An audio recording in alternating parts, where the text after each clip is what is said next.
Hello दोस्तों, हम बात करेंगे cell cycle and cell division chapter को और 11th बायोलॉजी है। और इसमें हमें इम्पोर्टेंट पॉइंट्स को ध्यान रखना है। ठीक है, तो कौन से इम्पोर्टेंट पॉइंट है? तो जो इंटरफेज है वो G0 है, G1 और यस G2। इसमें इंटरफेज में क्या आता है, ये सब आता है। 95% जो ड्यूरेशन है वो इंटरफेज का होता है और 5% यम फेज का ड्यूरेशन होता है। यम फेज में दो चीज़ें होती हैं, एक माइटोटिक डिवीजन होता है, एक मियोसिस डिवीजन होता है। ठीक है, और माइटोटिक में भी पी मैट आता है। पी मैट क्या है?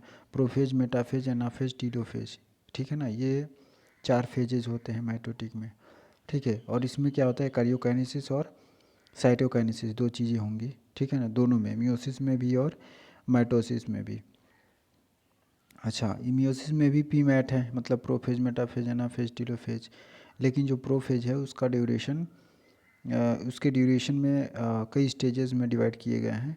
जैसे कि LZPDD, मतलब L से लेप्टोटीन, Z से जाइगोटीन, P से पैकाइटीन, D से डाइप्लोटीन और लास्ट में D जो है उससे डाइकाइनेसिस। ठीक है।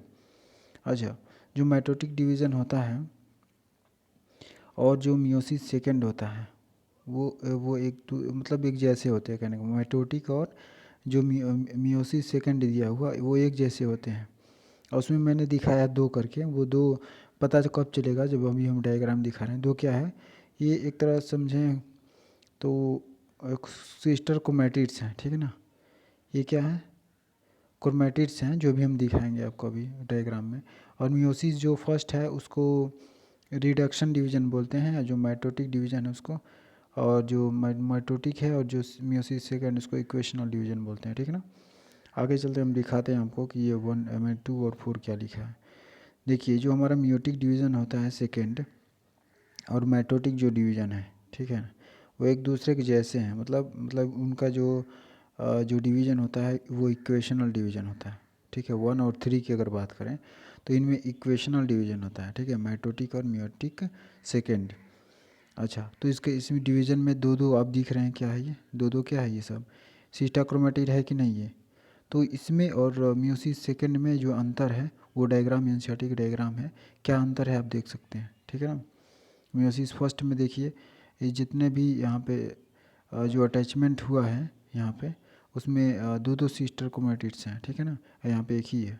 ठीक है, तो मियोटिक सेकंड और माइटोटिक जो है एक एक जैसे होते हैं, इनका जो डिवीज़न होगा मियोसिस सेकंड का अलग होगा, दैट इज़ रिडक्शन डिवीज़न। ठीक है ना, इसमें ये बात ध्यान रखनी है। और इसी में क्या आता है, हमारा काइनेटोकोर आते हैं सब।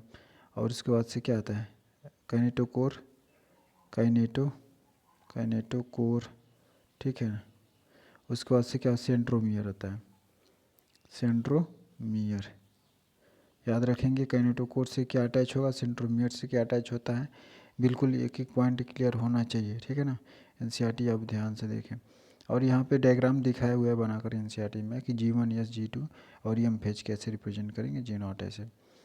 और G1 यस G2 में यहाँ पे अगर अमाउंट ऑफ डीएनए कहा जाए, G1 में 2C है तो यस फेज में उसका डबल हो जाता है अमाउंट, किसका, डीएनए का, 4C हो जाएगा। और G2 में भी 4C रहेगा, फिर एम फेज में एंट्री करेगा, ऐसे कैसे। क्रोमोसोम की बात करते हैं तो क्रोमोसोम नंबर अगर कहा जाए कि G1 में 2n है तो यस में भी 2n होगा, G2 में भी 2n होगा। Chromosome number remains constant. ठीक है ना, याद रखेंगे। और यम फेज में हमने 4 बताए थे, पी मैट, तो पी से प्रोफेज होता है, एम से मेटाफेज होता है, ए से एनाफेज होता है, टी से टीलोफेज होता है। बिल्कुल याद रखें, बहुत इंपॉर्टेंट पॉइंट्स है। ठीक है ना, और एनसीईआरटी के डायग्राम आप ध्यान देंगे। बाकी बचा क्या है, एमसीक्यूज, अलॉट ऑफ एमसीक्यूज करने की जरूरत है, कंसेप्ट क्लियर हो जाएंगे। ठीक है, तो हमने ये बता दिया, फिर ये हो गया। ठीक है ना, और ये से साइकिल से डिवीज़न में क्या मतलब इम्पोर्टेंट चीज़ है। ठीक है, बस इतना ही।